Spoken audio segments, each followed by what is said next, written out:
Šodien būs ļoti iedvesmojoši runātāji. Viņi aizpildīja anketas, ja, un es iedvesmojos no viņiem. Ja. Un dažus es arī vēroju, kādus 2 nedēļas paslapju, ja, piemēram, jums runātājiem bija tāda sajūta, ka ir kaut kāds jūs vēro, kādus 2, tā var būt. Visticamāk, tas bija es. Un, lai iedvesmotos, šeit es sapratu, ka Blink-182 panku grupa ir tāds populārs, ļoti nākamā runātāja, viens no iecienītākajiem māksliniekiem, tāpēc es kā normāls panks, protams, spēlēšu valsī viņam veltību. Kādā Blink-182 koncertā viņā ierunājās analītiskā domāšana. Negaidīti koncertā. Un domāšana viņam teica tā: nedari to, par ko tev, pabeidzat jūs, nemaksā. Skatos aicinām Kristaps Pūrmalis, Mira Motion Latvija vadītājs, ražošanas un līna eksperts ar vairāk kā 10 gadu pieredzi autobūves nozarē. Kristap, mikrofons ir tavs, skatuve ir tava, es pazūdu. Jā, labdien visiem! Mani sauc Kristaps. Perfektākais pieteikums, kāds man laikam jau kad bijis uz skatuves, liels paldies. Pēc tam gribējuši ierakstu, ar šo varēšu izmantot sev vēl kādreiz. Bet tā, sāksim ar prezentāciju. Tātad, jā, nedaudz par mani. Esmu mācījies Smiltenes ģimnāzijā, tagad skaitās vidusskola, kādreiz bija ģimnāzija. Tālāk mani ceļu aizved uz Valmieru, Vidzemes augstskolu, turisma vadību. Pēc pāris gadiem mācījos arī mekatronikas nodaļā, vēlāk RTU 3D printēšana un rasēšana. Nodarbošanās, ko es patreiz daru, ražotnes vadītājs Mira Motion Latvija uzņēmumā, kā arī savā nelielajā uzņēmumā, KP Designa. Par ko es tad arī šodien sīkāk izstāstīšu. Hobiji, mašīnas, mūzika, basketbols. Un, jā, tālāk atkal viņš ir. Tātad, mana karjeras attīstība, kā es vispār esmu nokļuvis tur, kur es tagad esmu, sākas kā rezervsdaļu menedžeris, turpināju savu izaugsmu kā pēcpārdošanas servisa vadītājs, produktu attīstības vadītājs, līdz esmu nonācis līdz savam uz doto brīdi pīķim, ražošanas vadītājs un ražotnes vadītājs. Sāksim ar Mira Motion Latvija, ko mēs nodarbojamies. Te būs neliels video, daži pieļauju, ka ir redzējuši šo video. Mēs esam uzņēmums Mira Motion Latvija un darbojamies autobūves nozarē. Mūsu ražotās detaļas tiek izmantotas lielākajā daļā autobūves ražošanas uzņēmumu. Tas, ko mēs ražojam, ir autoelektropasīvās komponentes, jeb latviski sakot štekerīši. Kopš 2023. gada, kad mēs uzsākām savu darbību Valmierā, mēs esam jau saražojuši vairāk kā 4,5 miljonu detaļas, kā arī uz esošo brīdi nodarbinam jau 33 darbiniekus. Valmiera, kā ražotnes atrašanās vietu, mēs izvēlējāmies dēļ tā, ka Valmiera atrodas Vidzemes reģiona sirdī. Un šeit ir izcila infrastruktūra uzņēmējdarbības veikšanai, kā arī ļoti pieejami speciālisti. Mūsu veiksmes pamatā ir šeit pieejamo talantu, kā arī inovāciju apvienošana. Un mēs aicinām arī citus uzņēmējus izmantot šeit pieejamās iespējas.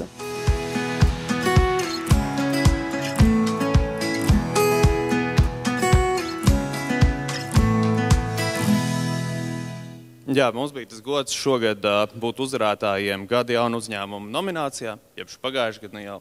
Un, jā, tas, ko mēs ražojam, kā video minēja, elektronisko komponentu ražošana un montāža, un pieredze mūsu uzņēmuma ir no prototipa līdz pat sēriju veidu ražošanai, kā arī ražošanas iekārtu konstruēšana un automatizēšana.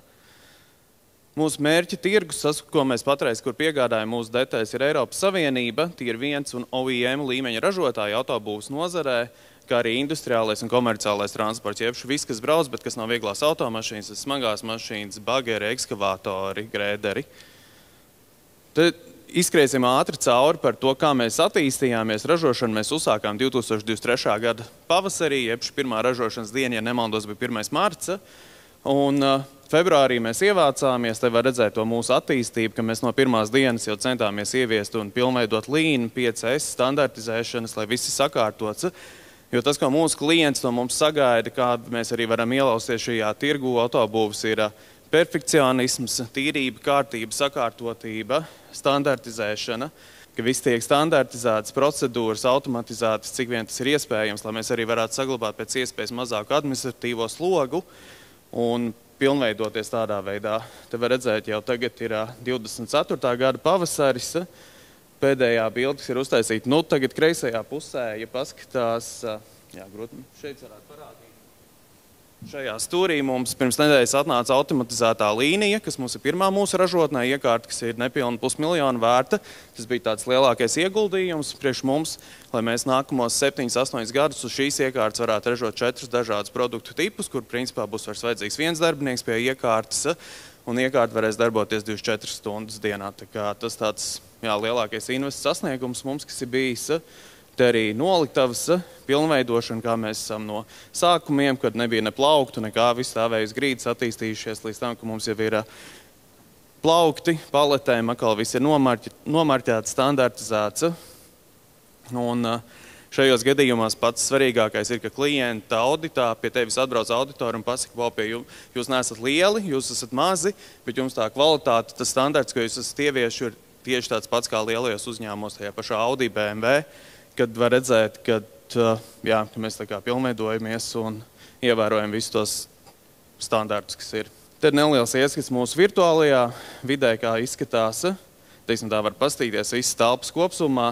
Mēs arī virtuāli izspēlējam, ja mums ir jauna līnija ieviešanas, atvešanas, lai mums nav jābīd visu reālajā vidē riņķī. Mēs vienkārši to izspēlējam pirms virtuāli, ietaupām laiku, varam saprast, ko ir labāk darīt, kā varbūt nevajadzētu darīt, un tādā veidā tad pieņemam gala lēmumus. Tur mums ir gan ražotnes puse, gan arī office un atpūtas telpas, kas mums ļoti svarīgi ir arī mūsu darbinieki, lai viņi jūtās kā mājās. Pie mums ir bijuši arī daudz viesi, gan no Valmiera glāzes, no Valmiera mūžas apstīties, kā pie mums izskatās, un viss kā viens uzsver, kad ir mājīgi, kad ir tā sajūta, ka tā komanda ir saliedēta, kas arī tā kā man, kā vadītājiem, tad veido tā gandarījumu, kad kaut kas tiek darīts pareizi. Un te ir neliels ieskats no mūsu 5S un Lean lietām, ko mēs esam ieviesuši, ražošanas un kvalitātes tāfeles, ikdienas pārbaudas, kvalitātes ziņojuma dēles. Tad ideja tāfeli, kur jebkurš no darbiniekiem var atnākt un pat savas trakākās idejas tāfeles uzrakstīt. Nav garantija, ka viņas tiks īstenotas, bet varam mēģināt. Ir bijis idejas, kad saldējums darbinieki grib, tad es kā ražotnes vadītājs aizbraucu karstā dienā pēc saldējuma, atved visiem saldējumu pusdienās, lai ir. Tā kā ļoti foršas lietas, kas kā darbojās. Tad 5S stends par tīrību, kārtību, sakārtotību. Tad mūsu demo līnija, kur jau ir pēc jaunākajiem industrijas standartiem, ka darbinieks vairs ne tikai visu dienu sēž, bet viņš arī var izolēties kājās stāvēt. Un šeit ir jau nedaudz mana hobija pāriešana, ka 3D tehnoloģija izmantošana. 3D drukā kreisajā pusē mums ir oriģinālā uztvērēja ierīce, kas maksā plus mīnus 500-600 eiro, izgatavošanas laiks 4 nedēļas. 3D drukā tā izmaksā 2 eiro, izgatavošanas laiks 2 stundas. Attiecīgi apstājās līnija, ļoti ātri varam reaģēt, un paši kaut kāds rezerves daļas uz vietas Valmierā pat izdrukāt. Un kā jau video minēju, darbinieku skaits uz doto brīdi 33. Detaļas, ko esam saražojuši, jau ir pie 5 miljoniem. Apgrozījums mums ir bijis 2 miljoni, ir ISO 9001 certifikāts, veiksmīgi jau novadīti 2 klientu auditi.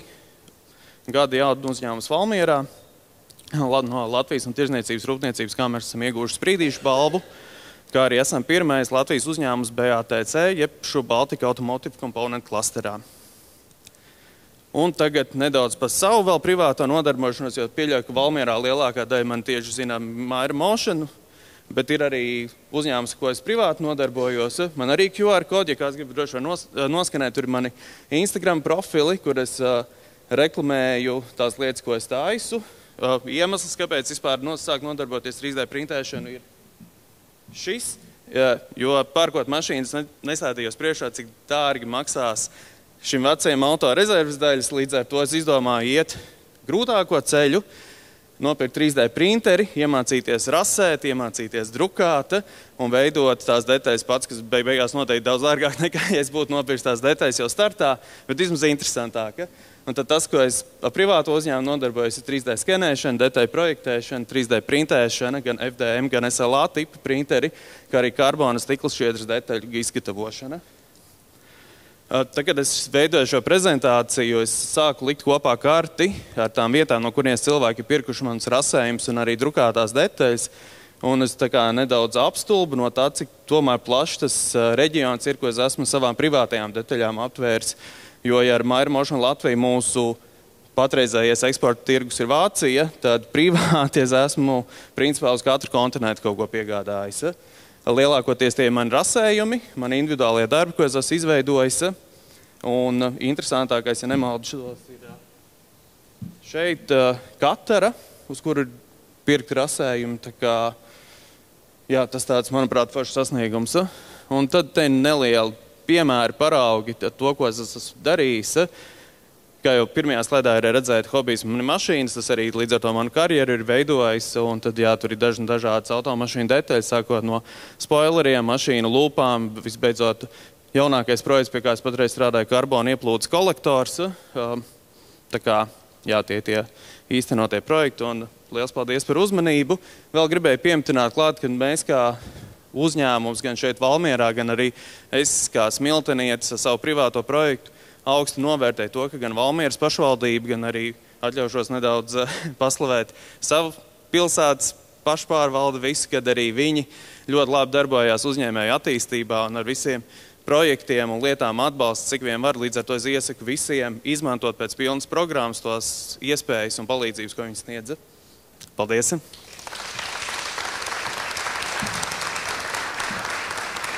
Nebeidz prom, Kristap, jo mums ir daži jautājumi. Arī pirmais jautājums no slaido. Kas šobrīd ir grūtākais uzņēmuma Maira Motion vai kas ir lielākais izaicinājums? Projekta automatizēšana, jo, lai arī darbinieku skaits, teiksim tā, mums ir tā veiksmīgā situācija, ka darbinieki tiešām, labi, ne garā rindā, bet kaut kādā rindā stāv pie mums, lai tiktu strādāta, tad idejiski skatoties uz priekšu tāpatās darba spēka izmaksas, mēs saprotam, ka pieaugs līdz ar to mūsu projektu automatizēšana. Jā, tas tāds mūsu lielākais izaicinājums.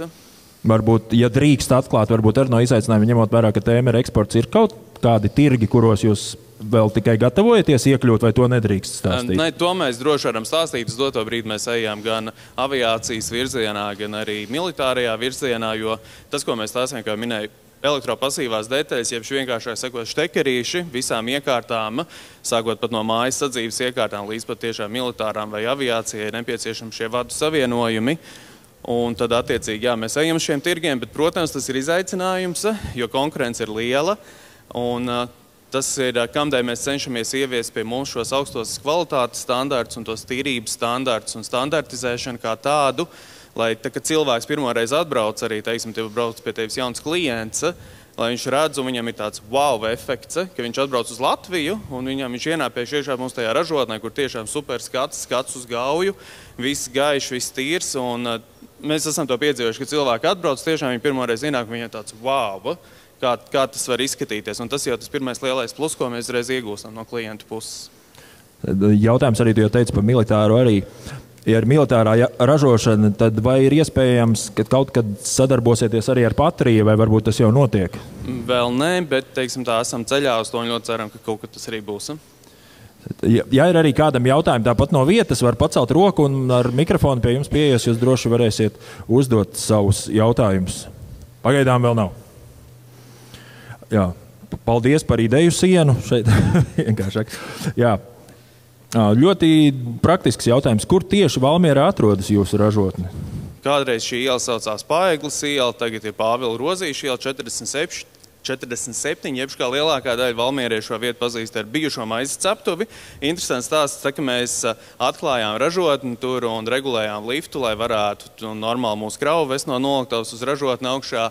Mēs atradām vēl vecas maizes recepti pierakstītu vēl no PSRS laikiem, kur bija, es nezinu, 70. gadu kaut kāda lapa, tas tāds, jā, interesants fakts. Ir saglabāts rāmī smuki kaut kur, ja? Īsmā rāmī nav, bet varētu ielikt, tas jāizdara, jā.